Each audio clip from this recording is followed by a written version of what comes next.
வணக்கம்.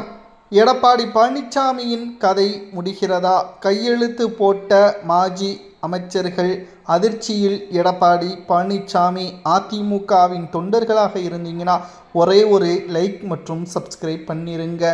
அதிமுக தேர்தலுக்கு பிறகு எடப்பாடி எடுத்த முடிவு, எடப்பாடி பழனிசாமியின் சுயநலம், அவரது பதவியை தக்க வைத்துக் கொள்வதற்கான முயற்சிகள் அனைத்தும் அதிமுகவை உருவாக்கிய எம்ஜிஆர் அவர்களுக்கும் முன்னாள் முதல்வர் ஜெயலலிதா அவர்களுக்கும் எடப்பாடி பழனிசாமி அவர்கள் துரோகம் செய்துவிட்டார். திமுகவுடன் கைகோர்க்க முயற்சிகளை மேற்கொண்டார் என்று எஸ்பி வேலுமணி மற்றும் தற்பொழுது அதிமுகவின் முன்னாள் அமைச்சர்கள் எடப்பாடிக்கு எதிராக அறிக்கை ஒன்றை வெளியிட்டு, அதிமுகவில் எடப்பாடி பொதுச்செயலாளராக இனி தொடரக்கூடாது, அதிமுகவில் இருக்கக்கூடிய நிர்வாகிகளும் மாவட்ட செயலாளர்களும் இதற்கு முன்னால் தேர்தல் வரைக்கும் மாவட்ட செயலாளராக யாரெல்லாம் இருந்தார்களோ அவர்கள் அதே பதவியில் தொடர வேண்டும் என்ற கோரிக்கையையும் தற்பொழுது முன்வைத்துள்ளனர்.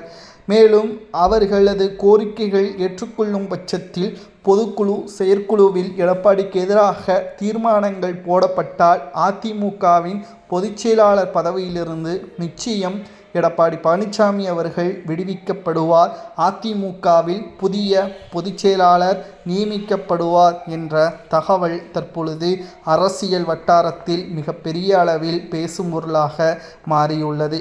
2026 சட்டசபை தேர்தல் முடிவிற்கு எடப்பாடியின் தோல்விகள் அனைத்தும், எடப்பாடியின் தவறான முடிவுகளும் அவரது பிரச்சாரங்களும் பெண்களையும் இளைஞர்களையும் வெற்றியடைய வைக்க முடியாத அளவிற்கு மாறிவிட்டது.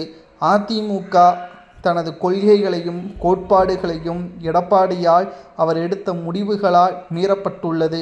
இதனால்தான் திமுகவுடன் எடப்பாடி கைகோர்க்க முயற்சி செய்தார். இனியும் எடப்பாடி அதிமுகவின் தலைமை பொறுப்பில் இருந்தால் இப்பொழுது இருக்கக்கூடிய 3வது இடமும் எதிர்வரக்கூடிய காலகட்டத்தில் 4வது 5வது இடமாக மாறுவதற்கும் அதிக வாய்ப்புகள் இருப்பதாக தற்பொழுது பல்வேறு எதிர்ப்புகளும் எஸ்பி வேலுமணி மற்றும் அதிமுகவின் முன்னாள் அமைச்சர்கள் கருத்துக்களை பதிவு செய்திருப்பது அரசியல் வட்டாரத்தில் பரபரப்பை ஏற்படுத்தியுள்ளது.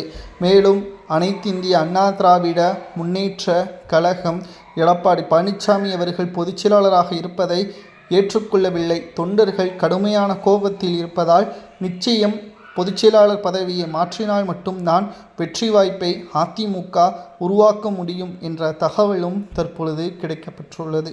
இதை பற்றி உங்களது கருத்துக்களை மறக்காமல் கமெண்ட் வாயிலாக கூறுங்கள். நன்றி, வணக்கம்.